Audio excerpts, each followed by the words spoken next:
Assalamualaikum warahmatullahi wabarakatuh. Selamat berjumpa kembali, saudara sekalian.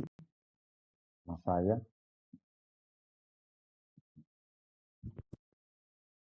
dari Puspintek Palira dalam program ngaji di Palira.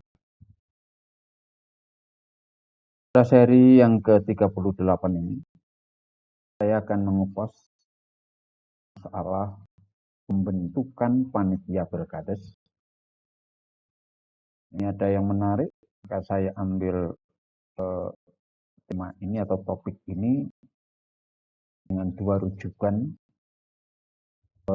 pokok, yaitu di Permendagri nomor 110 tahun 2016 tentang PPD dan Permendagri nomor 112 tahun 2014 tentang Pilkades. Namun sebelumnya, saudara sekalian, jangan lupa tekan subscribe dan nyalakan tanda lonceng agar selalu dapatkan informasi video-video dari Palira. Program ini kebetulan juga kerjasama dengan Kuat Herbal Madu Bawang Penang. Madu bawang yang diproduk oleh Mbah Haji Mustafa. Kuat Herbal ini sangat bermanfaat sekali untuk pencegahan, pengobatan, dan pemulihan kesehatan terhadap gangguan penyakit-penyakit dalam. Karena itu, silakan dikonsumsi dan silakan hubungi kontak person yang ada di atas atau nomor yang ada di sudut atas. Saudara, tentang pembentukan panitia Pilkades. Dua rujukan yang saya ambil dari Permendagri nomor 110 tahun 2016 tentang PPD ini diuraikan dalam dua pasal, yaitu pasal 42 dan pasal 43. Sedangkan dalam Permendagri nomor 112 tahun 2014 tentang Pilkades ini diuraikan dalam pasal 7, 8, 9 dan pasal 23, 24 serta 25. Selain dari itu, ketika membentuk panitia Pilkades ini, sebaiknya juga merujuk pada perda daerah masing-masing dan juga aturan tata tertib PPD. Nah, substansi yang ada di aturan tata tertib PPD ini juga ada terkait dengan pembentukan panitia Pilkades. Saudara, jika kita menguraikan bagaimana pembentukan panitia Pilkades, versi Permendagri nomor 110 tahun 2016. Pokok yang dapat saya uraikan antara lain bahwa yang membentuk panitia Pilkades itu adalah BPD dengan keputusan BPD. Keputusan BPD berarti dihasilkan dari musyawarah BPD.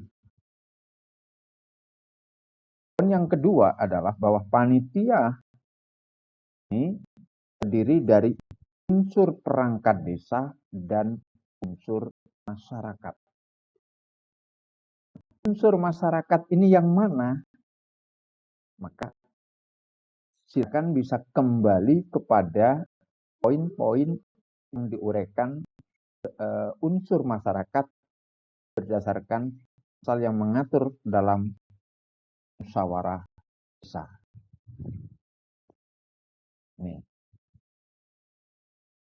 Yang ketiga, dalam Permendagri nomor 110 ini diuraikan bahwa jumlahnya panitia ini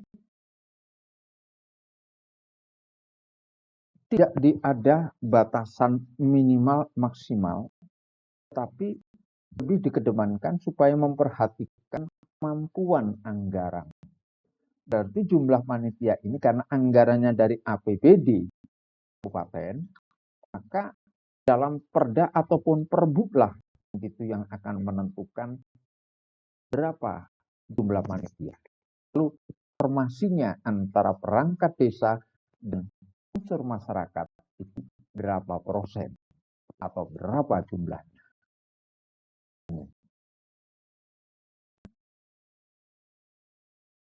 Poin yang keempat,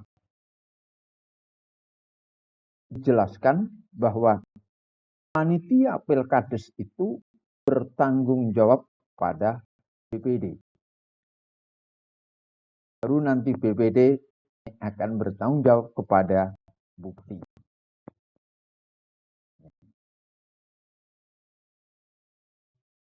Poin yang kelima, panitia yang berhalangan tetap maksudnya ini dapat diberhentikan dengan keputusan BPD. Kembali lagi kalau keputusan BPD berarti hasil musyawarah BPD. Kemudian panitia yang melakukan penjaringan dan penyaringan bakal calon kepala desa. Artinya bahwa penjaringan dan penyaringan itu tidak bisa dilakukan oleh pihak kabupaten, tapi oleh panitia yang dibentuk BPD. Tentunya karena dalam Pilkades model serentak ini itu ada 3 lapis panitia. Panitia di tingkat desa, di tingkat kecamatan, dan di tingkat kabupaten. Karena ini pasal ini mengatur jelas sekali terkait dengan kewenangan BPD, maka panitia tingkat kecamatan maupun kabupaten ini cukuplah menjadi pengarah.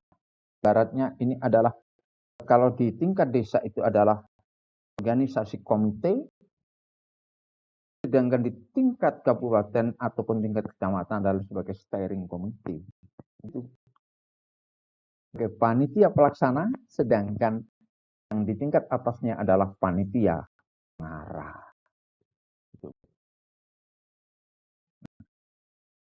Poin berikutnya, poin yang ke-7 adalah hasil dari penyaringan dan penjaringan ini minimal 2 orang calon dan maksimal 3 orang calon. Inilah yang nanti ada menariknya ini karena ada perbedaan nanti dengan Permendagri nomor 112. Poin yang ke-7 ini. Nanti saya uraikan bagaimana di Permendagri nomor 112-nya. Poin yang ke-8, bila mana calon itu lebih dari 3, maka dilakukan penyaringan tambahan. Dan penyaringan tambahan ini dituangkan ada 3 indikator. Itu terkait dengan pengetahuannya tentang pemerintah desa, kemudian tingkat pendidikannya, lalu usia.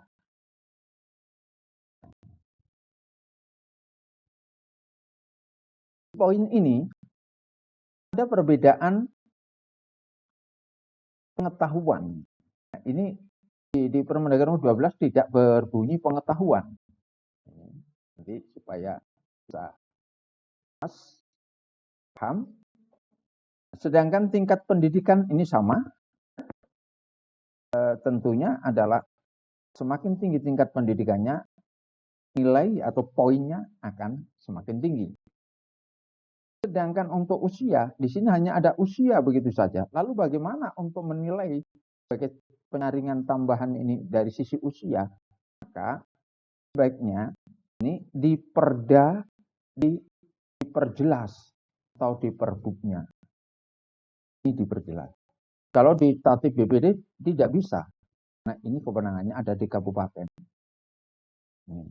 Nah, saran saya saja analog bahwa calon kepala desa itu minimal usia 25, sedangkan maksimalnya tidak dibatasi. Nah, batas maksimalnya ini bisa analog dengan perangkat desa 60 tahun. Jika antara 25 60 maka usia yang ada di tengah-tengahnya itu adalah yang paling produktif, maka itu bisa dimasukkan pada nilai tertinggi, itu antara umur 40 hingga 45. Semakin muda maka nilainya semakin berkurang, semakin tua maka juga semakin berkurang. Jadi harus ditarik garis tengah. Dalam hal ini, karena adanya perubahan calon kepala desa itu tidak harus berdomisili atau penduduk setempat, maka sebaiknya penyaringan tambahan ini itu diikutkan poin atau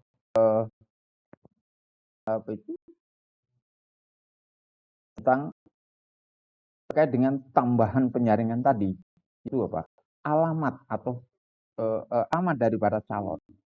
Semakin jauh alamatnya ini dengan desa, maka semakin berkurang nilainya. Tidak domisili, alamat berarti dasarnya adalah KTP. Kalau domisili nanti bisa jadi semuanya akan kos atau kontrak rumah desa itu.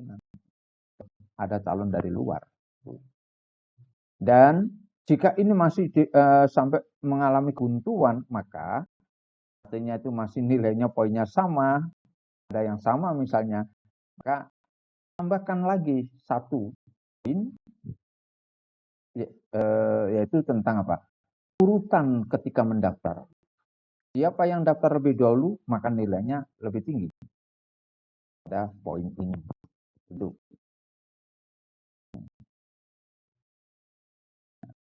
Yang terakhir terkait dengan berkaitan dengan versi di Permendagri nomor 110 ini adalah bila calon kurang dari 2 orang, dilakukan perpanjangan 1 kali lagi pendaftarannya itu selama 7 hari. Ini juga ada perbedaan dengan di Permendagri nomor 111. Di Permendagri nomor 111, mari kita coba mati ini. Ada 3 hal yang menjadi berbeda.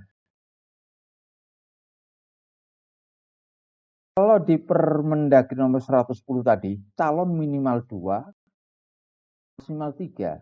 Tapi kalau di Permendagri nomor 112 itu calon minimal 2 orang, maksimal 5 orang.